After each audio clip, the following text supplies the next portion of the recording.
បងមិនគ្រប់ជាតិណាណាតែពេលនេះបងសូមលីអូនទាំងទ្រូងអូនណាសុំតបអូនណាសុំតបជីវ៉ាបងមិនវិលមកវិញពេលបងចាក់ចេញសូមកុំតោមិនគ្មានបងនៅក្បែរបែកគ្នានេះព្រោះមានកុំហុកដែលបងបានសាងមិនណាកាយចង់មកក្រោយតែគ្រប់យ៉ាងហួអស់ទៅហើ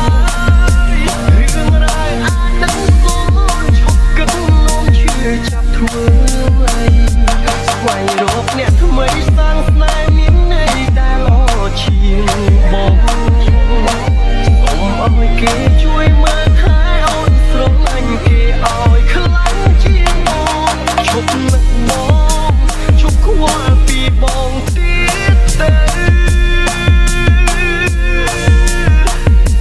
សុំតបផងណាសុំតបជីវ៉ាបងមិនវិលមកវិញពេលបងចាក់ចេញ